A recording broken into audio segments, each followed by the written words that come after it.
Hello, I'm doing a book review, and the book I want to review is The Scarlet Gospels by Clive Barker. Now, The Scarlet Gospels was published in 2015. It was published this year, and this is actually a sequel to Clive Barker's 1986 novel, The Hellbound Heart. Now, The Hellbound Heart was made into the movie Hellraiser, which of course spawned a bunch of sequels and eventually became the Hellraiser franchise. So this book is actually a sequel to the book that pretty much inspired the entire Hellraiser series. Now, both the book, The Hellbound Heart, and the first Hellraiser movie were the first things to introduce the characters of the Cenobites, who are arguably Clive Barker's most famous creations. Now, the Cenobites are these interdimensional demons who are summoned to Earth by whoever solves this magic puzzle box, and this magic puzzle box actually opens the doorways to other worlds, particularly Hell, and the Cenobites are led by this being who is nicknamed Pinhead. Now, besides the book The Hellbound Heart and the Hellraiser movies and this book, the Cenobites were also briefly mentioned in Clive Barker's dark fantasy novel, Weaveworld. Like, there was a part of Weaveworld where I think the character of Imakota, she mentions these beings who she refers to as the Surgeons from Beyond, and it's heavily implied that she's actually referring to the Cenobites in that scene, implying that both Weaveworld and the Hellbound Heart are set in the same universe. Now, this book also features the character of Harry Dumar as the main protagonist. Now, Harry Dumar is a character who has shown up in a couple of Clive Barker's other stories. Now, the character is a private eye detective who specializes in supernatural cases. Now, the character of Harry Dumar showed up in Clive Barker's short story, The Last Illusion, which was actually made into the movie Lord of Illusions, and the character has also shown up in some of Clive Barker's books like Everville and The Great and Secret Show. Now, the plot of the Scarlet Gospels is, it turns out that Pinhead, who is the leader of the Cenobites, he wants to essentially take over Hell. Like, he's trying to start a coup in Hell, and in the beginning of the book, you see Pinhead murder these wizards who have possession of, like, these ancient scrolls, and Pinhead takes these to give him all these powers, and basically what Pinhead wants to do is he wants to find Lucifer. He wants to find the devil himself, because you find out that thousands of years ago, Lucifer actually disappeared from Hell, and nobody really knows what happened to Lucifer, so now Pinhead is going on a mission looking for Lucifer, so he can essentially, you get the idea that he essentially wants to become one with Lucifer, and he believes that this will help him in a war that he's trying to start with heaven and earth.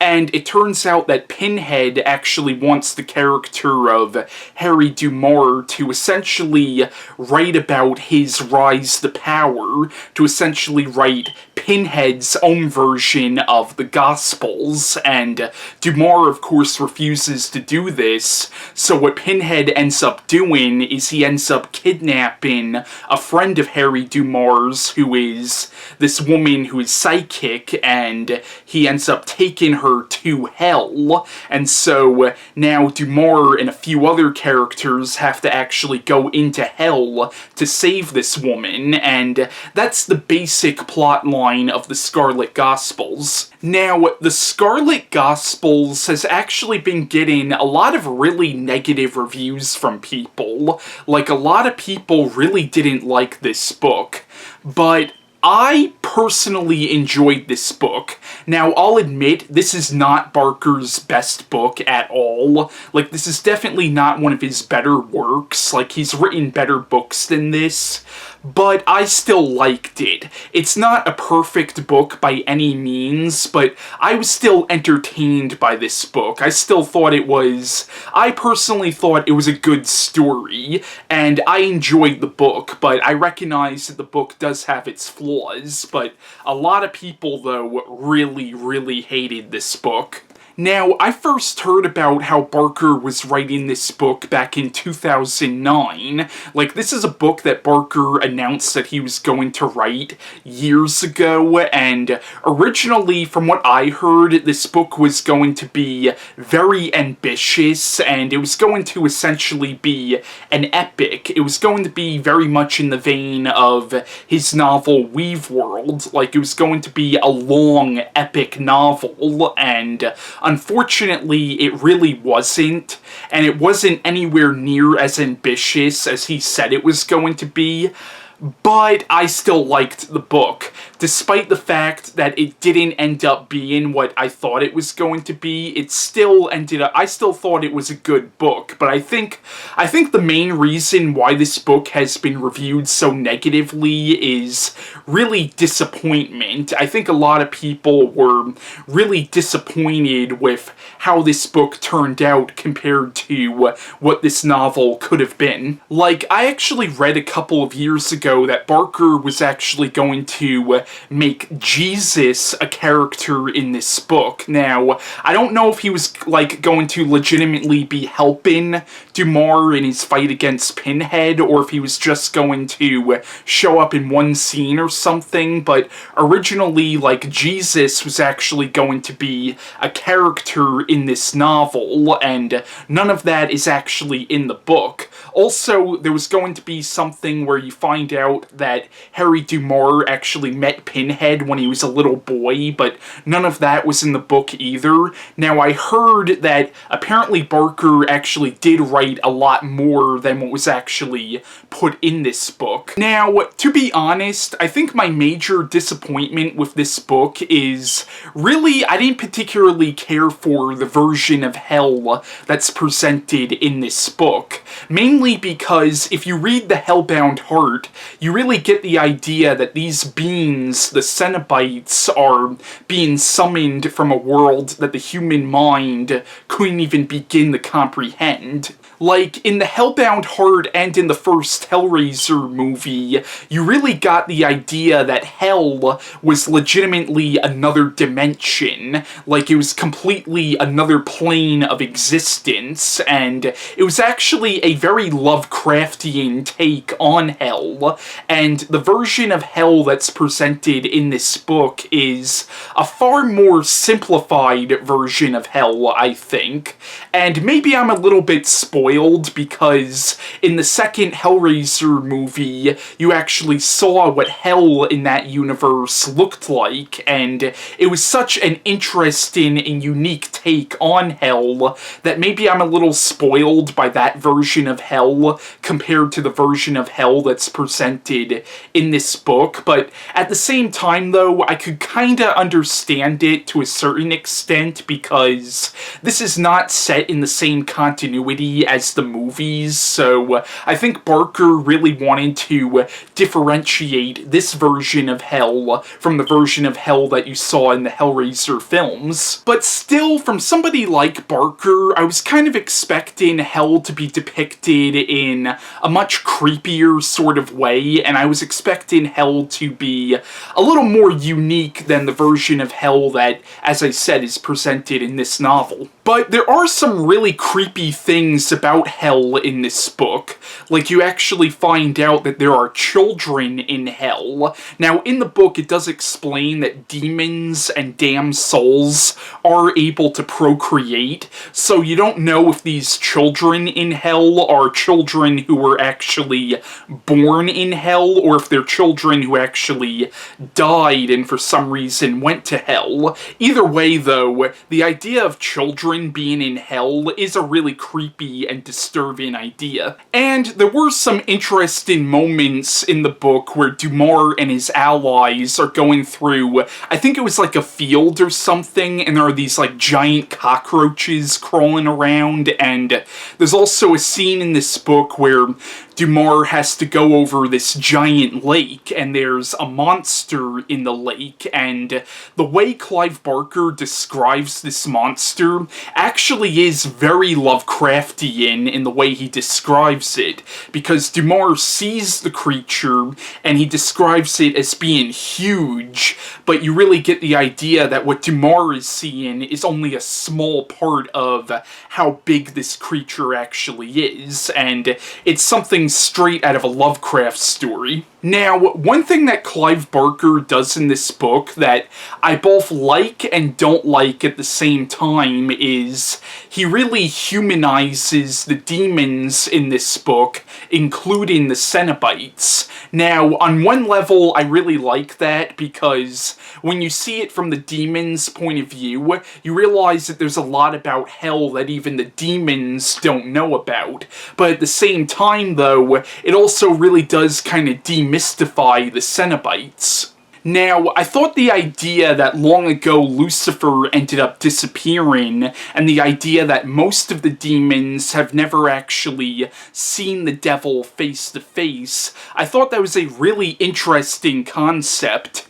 Now, in the Hellbound Heart, there was another demon talked about called the Engineer, and you really got the idea that the Engineer was the one really pulling the strings. So when I read the Hellbound Heart, I initially thought that the Engineer was supposed to be the devil, but according to this book, none of the Cenobites have ever actually seen the devil face to face. Now, one thing I really liked about this book is, in the book, there seems to be kind of a commentary on belief and how far people are willing to go in the name of their beliefs, or in this book's case, how far the demons are willing to go in the name of their belief in the devil, because you realize that for the demons, Lucifer is essentially their savior. Like, the demons talk about Lucifer the same way a Christian would talk about Jesus. Like,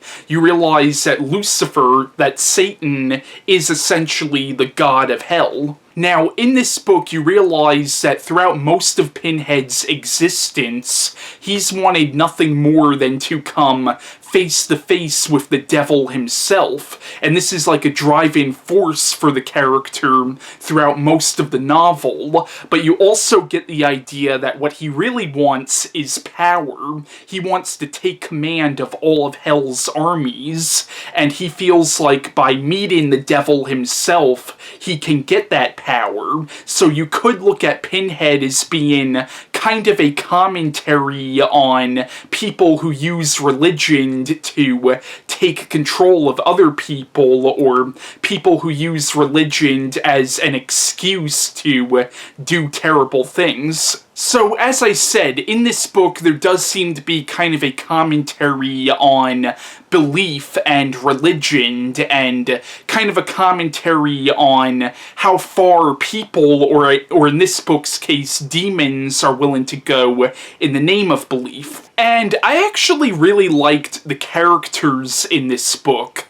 Like, Harry Dumar is a very likable character. Of course, this isn't the first book to feature the character, but in this book, he is a very likable character. And I really liked the friendship that you see between him and this psychic woman named Norma, who is the woman that Pinhead kidnaps in the book. And you really do get the idea that Harry does genuinely care for this woman. And I also really liked the other characters in this book, like the ones who end up following Harry into hell to save Norma. I thought they were some very likable characters too, and they actually had some really funny dialogue in this book. Like, there's a character in this book named Dale who is absolutely hilarious. At first, you're not sure if you can trust him or not, because he does do some weird things, like when they first enter hell, but he ends up being a very likable character. And actually, most of the good characters in this book are very likable characters. Now, one thing I thought was really cool is there's a part of this book where Norma mentions that she used to live in Los Angeles by this place called Cold Heart Canyon, which is a minor connection to Clive Barker's novel Cold Heart Canyon, which is one of my favorite books by Clive Barker, and I think is one of his most underrated books. Now, there has been some talks of them doing another Hellraiser movie, and I actually think it would be kind of interesting if they adapted the events from this book as the next Hellraiser movie. I mean, it would definitely be different for a Hellraiser movie, but I would rather see an adaptation of this book than that remake of Hellraiser that they've been talking about doing for years now. But yeah, the Scarlet Gospels, it's definitely not a flawless novel, but I enjoyed it for the most part. Actually, not even for the most part. Like, I actually enjoyed it. I thought this was a good book. I had some problems with it, but overall, I enjoyed the novel. It's not perfect, but I liked it. So I personally would recommend it, but I know I'm in the minority with that. But yeah, that's my review on the Scarlet Gospels by Clive Barker, and bye.